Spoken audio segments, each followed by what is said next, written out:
عشرہ ذو الحجہ کی فضیلت۔ رسول اللہ صلی اللہ علیہ وسلم نے فرمایا، میری امت کے لوگوں کی عمریں 60 اور 70 سال کے درمیان ہیں، لیکن اللہ تعالیٰ نے عمروں کی اس کمی کی تلافی اس طرح سے کی کہ انہیں ایسے کثیر اعمال صالحہ عطا فرمائے جو گویا عمر میں برکت کا باعث ہیں۔ جو شخص ان اعمال کو بجا لائے گا گویا اسے ایک طویل عمر عطا کی گئی۔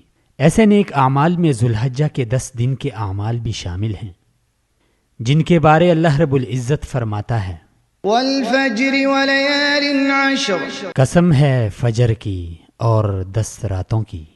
امام ابن کثیر رحمۃ اللہ علیہ ان آیات کی تفسیر میں فرماتے ہیں کہ اس سے مراد ذو الحجہ کے 10 دن ہیں۔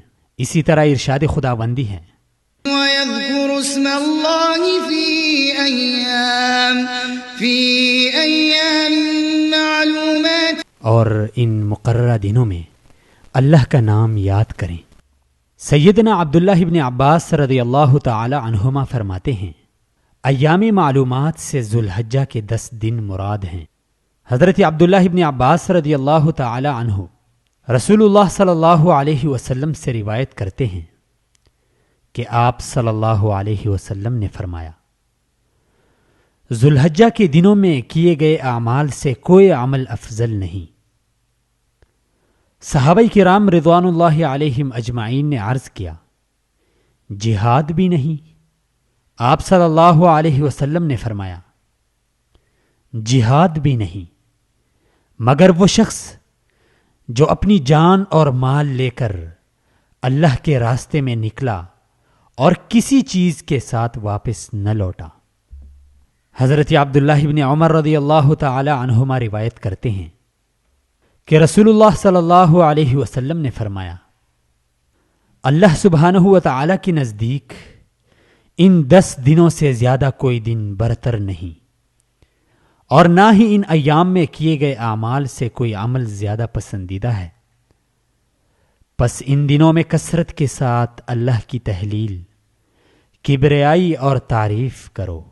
علامہ ابن حجر رحمۃ اللہ علیہ فرماتے ہیں کہ عشرہ ذی الحج کی برتری کا سبب یہی معلوم ہوتا ہے کہ اس میں نماز، روزہ، زکوٰۃ اور حج جیسی بنیادی عبادات جمع ہو چکی ہیں، جبکہ دوسرے دنوں میں ایسا نہیں۔ شیخ الاسلام ابن تیمیہ رحمۃ اللہ علیہ سے پوچھا گیا کہ ذو الحجہ کے 10 دن افضل ہیں یا رمضان المبارک کے آخری 10 دن؟ تو آپ رحمۃ اللہ علیہ نے جواب دیا، ذو الحجہ کے 10 دن رمضان المبارک کے آخری 10 دنوں سے افضل ہیں، اور رمضان کے آخری دنوں کی راتیں ذو الحجہ کے 10 کی راتوں سے افضل ہیں۔ برادران اسلام، اپنے وقت کو کارآمد بنائیے اور ان قیمتی گھڑیوں کے فوائد سمیٹنے میں جلدی کیجیے۔ اللہ رب العزت سے آئندہ وقت ضائع کرنے کی معافی مانگیے۔ بلا شبہ ان مبارک ایام میں نیک اعمال کی چاہت میں رہنا بلائی کی طرف پیش رفت ہے اور تقوی پر دلالت کرتا ہے۔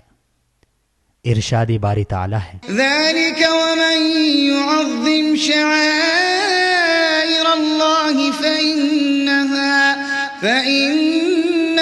من تقوى القلوب، جو اللہ کی نشانیوں کی عزت اور تکریم کرے تو یہ اس کی دلی تقوی کی وجہ سے ہے۔